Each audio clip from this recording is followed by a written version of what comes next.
morning students. Today we are going to learn about non-cyclic photophosphorylation. Photophosphorylation means synthesis of ATP in the presence of light. During light phase, cyclic photophosphorylation, non-cyclic photophosphorylation take place. Non-cyclic photophosphorylation means the electrons, they don't come back. They stay at the NADP only. Okay. During light phase, light absorption, release of oxygen, and a formation of high energy intermediates like ATP and NADPH2 are formed. During non-cyclic photophosphorylation, formation of ATP as well as NADPH2 together called as assimilatory power. Both are forming. But in cyclic photophosphorylation, only ATP formed. ATP only formed. Okay. So, today our topic is non-cyclic photophosphorylation. We all know the structure of the chloroplast. It consists of two membranes, outer membrane and inner membrane, and this is the stroma. In the stroma, the thylakoids are arranged like a pile of coins. Okay, we call this as grana. On the grana, we can see the light phase, and in the stroma, dark phase take place. We know that. So, when you take one thylakoid, this is the membrane of the thylakoid. This is the membrane of the thylakoid. So, this is the space of the thylakoid. We call this as lumen. Lumen. Space is lumen and this is the membrane. All the photosynthetic pigments are arranged on the membrane of the thylakoid. Okay. So, what are the complexes involved in non-cyclic photophosphorylation? For electron transport, the complexes involved are PS2 complex. We know the reaction center for PS2 is chlorophyll A P680. Chlorophyll A P680. This is the reaction center for PS2 complex. Then, and another complex for electron transport, cytochrome B6F complex. And another one is PS1 complex. The reaction center for PS1 is chlorophyll A P700. Chlorophyll A P700. These three are for the electron transport. And for proton transport, as a result of the flow of electrons, protons are released. So, those for their transportation, ATP synthase complex is required. ATP synthase complex is required. The movement of protons from lumen to the stroma, ATP synthase complex is required. So, for electron transport, 3 complex and for proton transport, that is one complex, ATP synthase complex, otherwise called as CF0 CF1 complex. Now, imagine that this board is the chloroplast. This board is the chloroplast. And I am writing stroma here. Stroma. And this is the thylakoid membrane.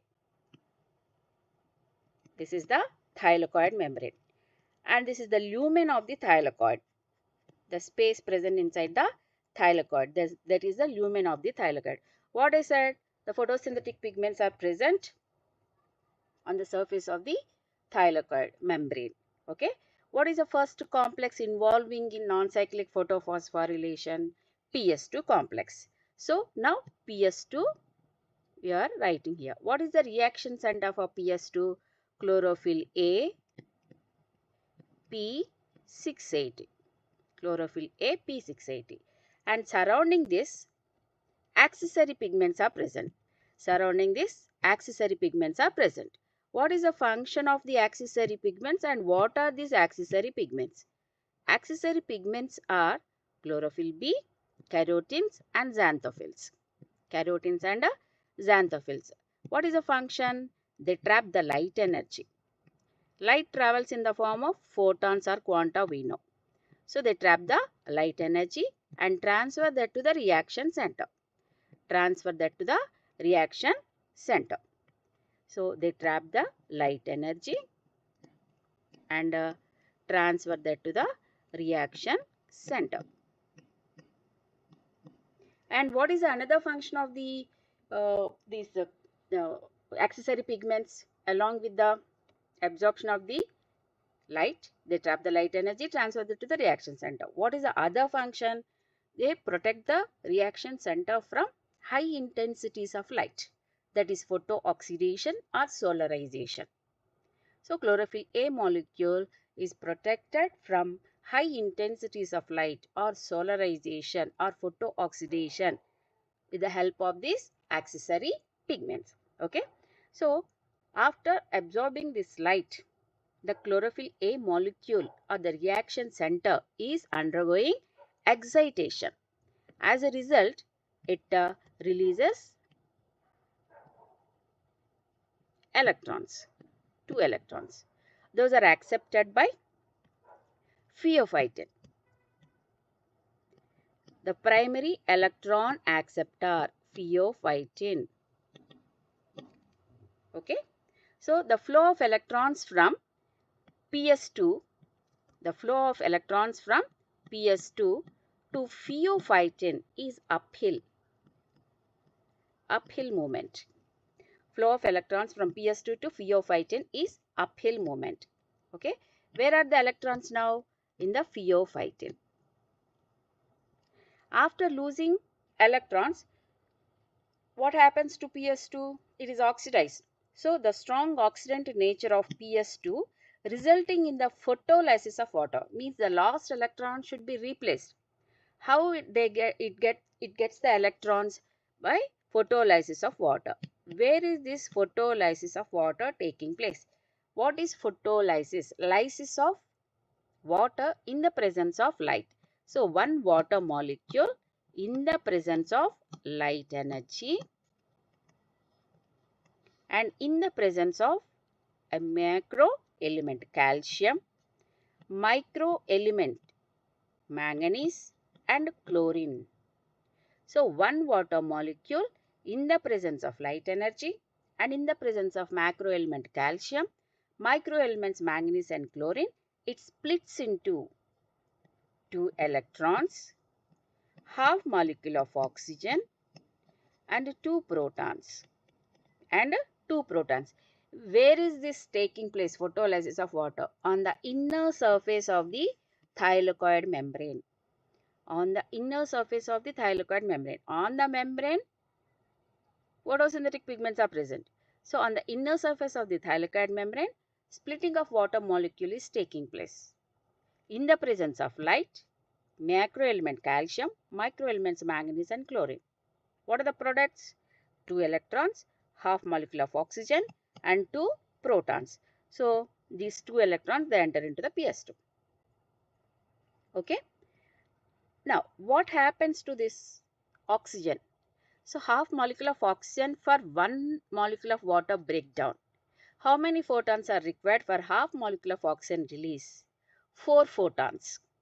We know light travels in the form of photons or quanta. So 4 photons are required for the release of half molecule of oxygen.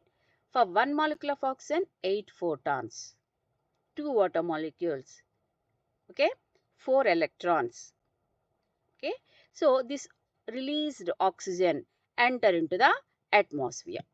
And what about these 2 protons? These 2 protons are released into the lumen. So this photolysis of water is taking place at the PS2 only. Remember this. Okay. Now where are the electrons? In the phosphorylated.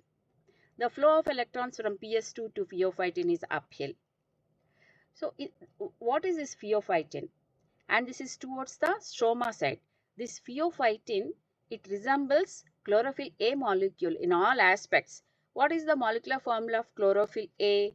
Chlorophyll A molecular formula is C55H72O5N4Mg.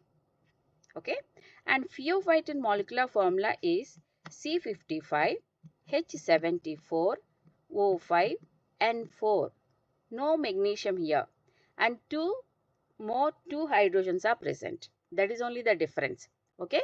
So in the phosphorylated is the primary electron acceptor, remember. So from phosphorylated, these electrons are passed to the plastoquinone. Plastoquinone. This plastoquinone is not only a electron carrier, it is proton carrier also, and it is towards the stroma side. These two electrons, they don't pass to the quinone, plastoquinone, not at a time, one electron each time. Okay, so one electron and one electron. So here quinone cycle operates. For one electron, one quinone cycle, and for another electron, another quinone cycle. So for two electrons, two quinone cycles operate. For one electron, we are going to see now. So one electron is accepted by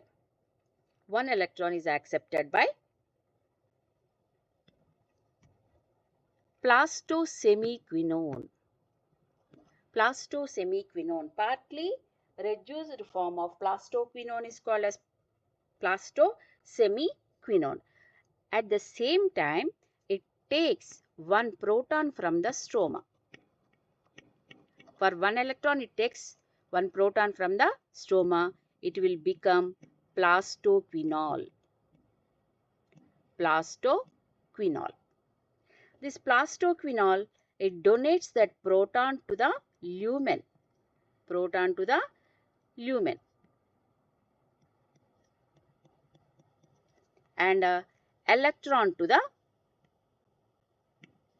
cytochrome F of cytochrome B6, cytochrome F complex. That electron, it donates that to the cytochrome F of cytochrome B6 F complex. It will become, and in the presence of iron protein, So, and it will become partly reduced form of plastoquinol called as plastosemiquinone.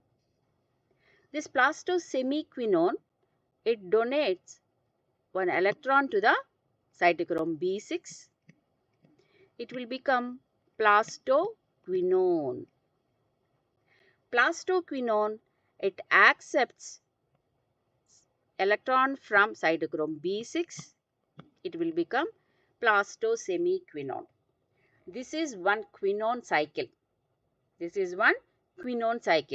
For one quinone cycle, it takes one proton from the stroma and one electron from the pheophytin. For one electron, it takes one proton from the stroma. That proton is released into the lumen. Okay. So again, for one other electron also, another quinone cycle takes place, so that another proton from the stroma released into the lumen. So now cytochrome F is having two electrons. Now once you see this, how many protons are accumulated in the lumen? Through photolysis, 2 protons, and 2 quinone cycles, 2 protons are accumulated. Okay. This movement of protons from stroma to the lumen through the membrane is an active process, remember. What is that active process? Active process means energy is required. What is that energy here? Light energy is required. Okay. So this plastoquinone is towards the stroma side. Not only an electron carrier, it is a mobile proton carrier also. It is a proton carrier also. Electron carrier as well as proton carrier. Now the electrons are present in the cytochrome F. Okay, these electrons, they are passed to the another electron carrier, mobile electron carrier, plastocyanin. What is this plastocyanin? This plastocyanin is copper containing a mobile electron carrier. Copper is the central element and it is only electron carrier. But plastoquinone is proton carrier also. It is only electron carrier and it is towards the lumen side. Plastocyanin is towards the lumen side. These two electrons are present here. Okay. Now, what is another complex participating in the electron transport? What is another complex? That is the PS1 complex. PS1 complex. Now PS1 complex operates. What is the reaction center for PS1? Chlorophyll A, P700, P700. And accessory pigments. What is the function of the accessory pigments? They trap the light energy and transfer that to the reaction center. Trap the light energy and transfer that to the reaction center, that is chlorophyll A, P700. As a result, what happens? What happens? It undergoes excitation. This is PS1. Undergoes excitation. It releases electrons. Those electrons are passed to ferredoxin, an iron sulfur protein. Ferredoxin. Okay. These electrons are passed to ferredoxin. And what happened at the PS2? The lost electrons are replaced with the help of photolysis of water. At the PS2, splitting of water is taking place. As a result, 2 electrons are released. Those 2 electrons are again taken by the PS2. But here there is no splitting of water. How it gets the lost electrons? From plastocyanin. From plastocyanin it gets the lost electrons. So the movement of electrons from PS2 to PS1 through this plastocyanin. What is that movement? Downhill movement. Look, students, from PS2 to phosphorylated. Phosphorylated. The movement of electrons. Everything is according to redox potentials only. PS2 to phosphorylated. What is that? Uphill movement. Okay. And from PS2 to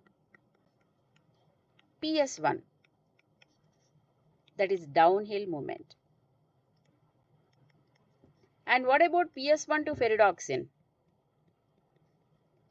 PS1 to ferredoxin, that is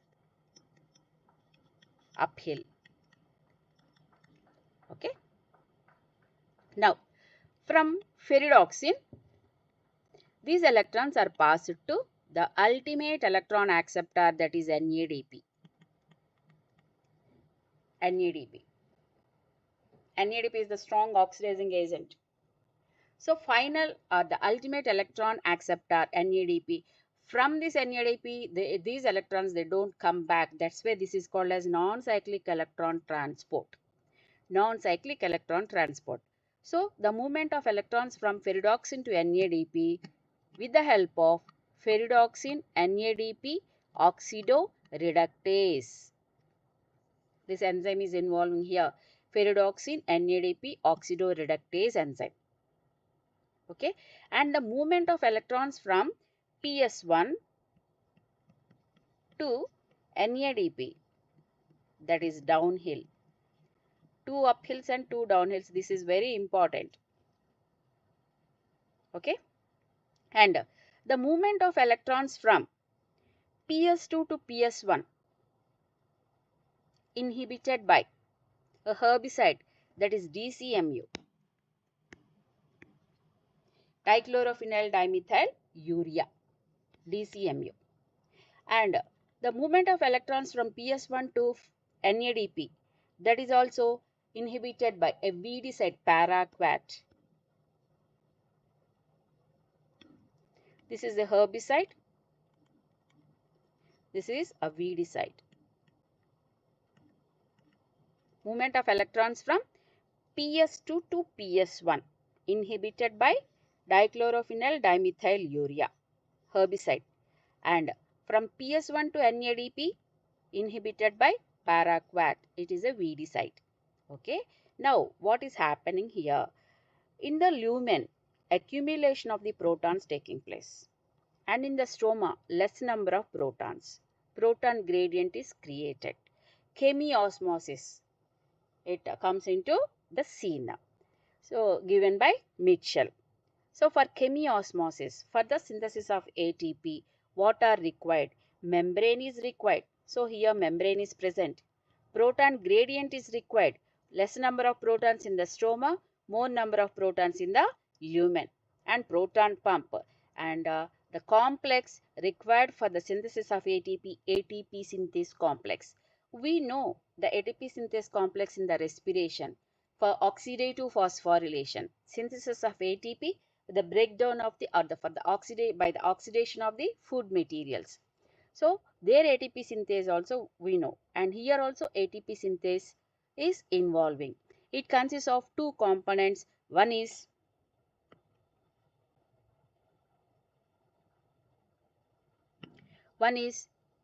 CF0,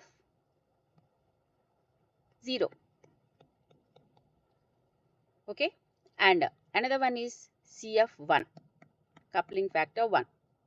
CF0 CF1 complex. What is this CF0? This is a transmembrane proton channel. Why it is transmembrane proton channel? It is embedded in the membrane. Look here.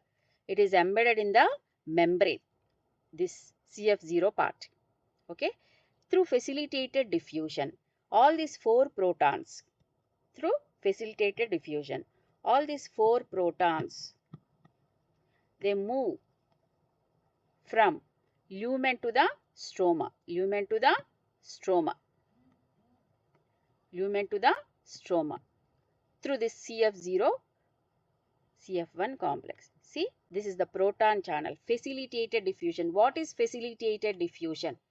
So, along the concentration gradient, they move and without using energy. Without using energy. It is not an active process, it is passive process. Along the concentration gradient means in the lumen more number of protons and in the stroma less number of protons. Okay, these four protons they move from lumen to the stroma through this transmembrane proton channel. While they are moving, what is happening?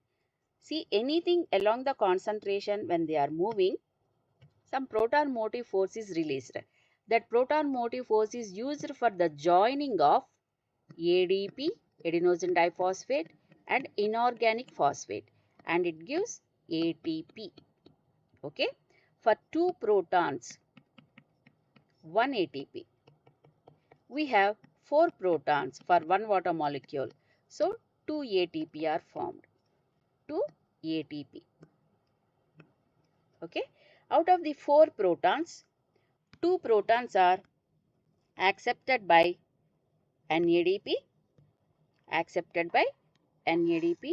and it will become NADPH plus H plus. What we call this ATP plus NADPH2. These two only high energy intermediates. Okay, we call this as assimilatory power. Assimilatory power. So in non-cyclic photophosphorylation, we are getting ATP, NADPH2, release of oxygen, light absorption. Light absorption we are seeing. Okay, and what is the difference between this non-cyclic and cyclic? In non-cyclic, there is no PS2. There is no splitting of water. There is no oxygen release. There is no NADP, reductase enzyme. Why? Because this non-cyclic photophosphorylation is taking place on the grana thylakoids and cyclic is taking place on the stroma thylakoids. On the stroma thylakoids. On the stroma lamellae or stroma thylakoids, there is no PS2. There is no ferridoxin NADP oxidoreductase enzyme. That's why PS2 not there means photolysis of water not there. This enzyme is not there means there is no NADP. Okay. So NADPH2 not formed. Again those electrons they come back to the PS1 only. That we'll see in the next video. Okay. So as a result of non-cyclic photophosphorylation, 2 ATP and 1 NADPH2 forming and half molecule of oxygen for one water molecule release. This is for one water molecule release, splitting. One water molecule splitting, we are seeing this half molecule of oxygen, 2 ATP, 1 NADPH2. So this is non-cyclic electron transport. If you have any doubts, you can comment. Okay, bye.